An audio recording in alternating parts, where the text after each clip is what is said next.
بسم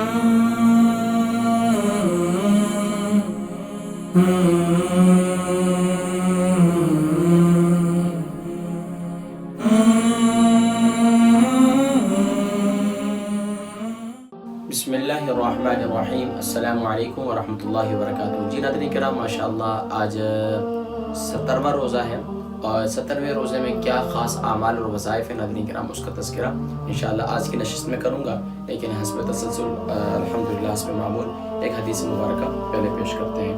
ناظرین کرام، پیارے نبی کریم صلی اللہ علیہ وآلہ وسلم کی ایک بہت ہی پیاری حدیث مبارکہ ہے۔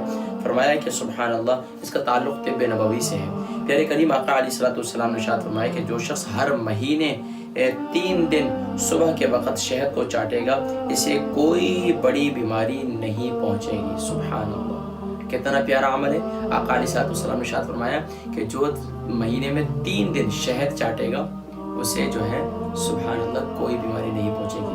آج ہر گھر کے اندر لوگ بیمار ہیں، بیماریاں ان کے گھروں کے اندر انہوں نے ڈیرے ڈالے ہوئے ہیں، تو سبحان اللہ یہ عمل کر لیا کریں، شہد کو ہر مہینے 3 دن چاٹ لیا کریں، تو اللہ کا کریم بڑی بڑی بیماریوں سے محفوظ فرمائیں گے۔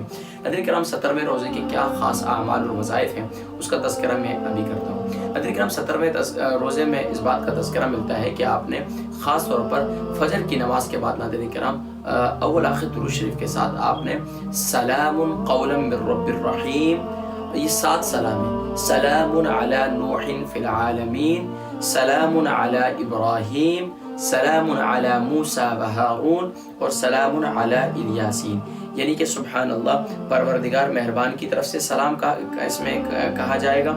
سلامتی ہے نوح علیہ السلام پر، سلامتی ہے ابراہیم علیہ السلام پر، اور سلام ہے موسیٰ علیہ السلام اور ہارون علیہ السلام پر، اور سلام ہے سیدنا الیاس علیہ السلام پر۔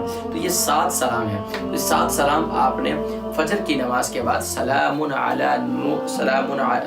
قولا من رب الرحیم 3 مرتبہ پڑھنا ہے، پھر 3 مرتبہ سلام علی نوح فی العالمین، پھر اسی طرح سلام علی ابراہیم 3 مرتبہ، سلام علی موسیٰ و ہارون 3 مرتبہ، اور اسی طرح سلام علی الیاسین 3 مرتبہ الگ الگ کر کے پڑھ سکتے ہیں۔ اور اسی طریقے سے پورے کو سلام، یہ قرآن کریم کے اندر موجود ہے، سلام قولا من رب الرحیم، سلام علی نوح فی العالمین، سلام علی ابراہیم، سلام علی موسیٰ و ہارون، سلام علی الیاسین، اس طریقے سے یہ 7 کو ایک ساتھ بھی پیش کر سکتے ہیں۔ ناظرین کرام، یہ 7 سلام ہیں۔ اس کے ساتھ ساتھ ناظرین کرام اگلے سے سلام ہے، یہ تو 4 تھے، 4 اور ناظرین کرام بلکہ یہ جو ہے یہ 5 تھے، اور 2 جو ہے ناظرین کرام سلام علیکم طیبتم فادخلوها خالدین، سلام علیکم طیبتم فادخلوها خالدین، اور اسی طریقے سے سلام البرکہ ٹرسٹ کا منشور، آؤ غم سمیٹیں خوشیاں بانٹیں۔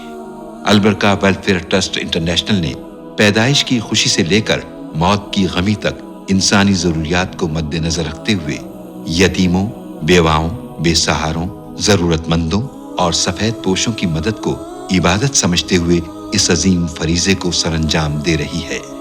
سندھ اور بلوچستان میں البرکہ ٹرسٹ آپ کی زکوٰۃ، عطیات اور صدقات کی بدولت انہیں تنہا نہیں چھوڑتا، اور ان کی ضروریات کو پورا کرنے کی ہر ممکن کوشش کی جاتی ہے۔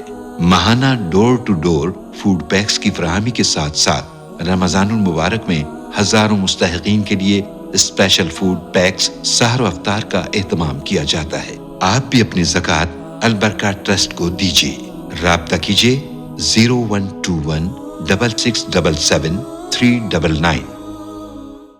حتی مطلع الفجر، یہ 7 سلام ہیں۔ اس کے بعد ناظرین کرام کہا جاتا ہے کہ یہ تمام قسم کی سلامتی کے لیے، جان، مال، عزت و آبرو کے لیے، حفاظت کے لیے یہ 7 سلام انتہائی مفید ہیں۔ تو ان کو سب کو 3 بار پڑھ لیں، یا آپ کو پورے کو ایک بار پڑھ لیں، پھر دوسری بار پڑھ لیں، پھر تیسری بار پڑھ لیں، جس طرح آپ کو آسان ہو۔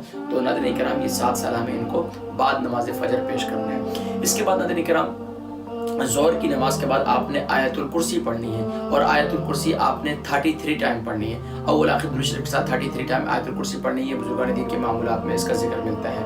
اسی طریقے سے بعد نماز عصر جو ہے آپ درود ابراہیمی اول آخر درود شریف کے ساتھ درود ابراہیمی کو آپ نے ایک تسبیح پڑھنی ہے درود ابراہیمی کی، اور اس کے بعد اللہ کی بارگاہ میں مناجات میں لگ جانا ہے۔ آپ معمول ہے، آپ جانتے ہیں مشترکہ اعمال میں نے ذکر کیا تھا کہ خاص طور پر یہ عمل جو ہے یہ خاص طور پر یہ وقت جو ہے بڑا قیمتی ہوتا ہے، اس میں خاص دعاؤں میں مناجات میں لگے۔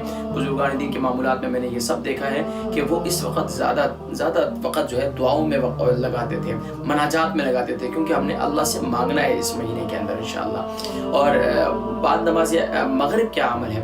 بعد نماز مغرب جو ہے ان کے معمولات میں اس بات کا ملتا ہے کہ وہ دو رکعت جو ہے وہ اس انداز سے پڑھتے تھے، یعنی کہ اوابین کے 6 رکعت تو پڑھتے تھے، لیکن 2 رکعت جو ہے وہ خاص طور پر اللہ صرف، یعنی کہ صرف اور صرف اس میں کوئی دنیاوی مقاصد نہیں ہوتے ہیں نا، ایک ہوتا ہے صلاۃ الحاجت پڑھ رہے ہیں، دنیا کی کوئی چیز طلب کر رہے ہیں، کوئی معاملہ نہیں، وہ آپ نے خاص طور پر دو رکعت آپ نے اس نیت سے پڑھنی ہے کہ یا اللہ میں تیرا شکر ادا کرتا ہوں کہ یا اللہ تو نے مجھے اعمال کی توفیق دی، یا اللہ ابھی بقیہ جتنے دن باقی ہیں مجھے مزید بھی توفیق نصیب فرما دے۔ 2 رکعت اس طریقے سے وہ شکرانے کے ادا کیا کرتے تھے، تو آپ 2 رکعت شکرانے کے ادا کریں گے، اور اس کے بعد آپ جو ہے خاص طور پر اللہ تبارک و تعالیٰ کی بارگاہ میں دعا کریں گے، تو انشاءاللہ اللہ تبارک و تعالیٰ مزید توفیق نصیب فرمائیں گے۔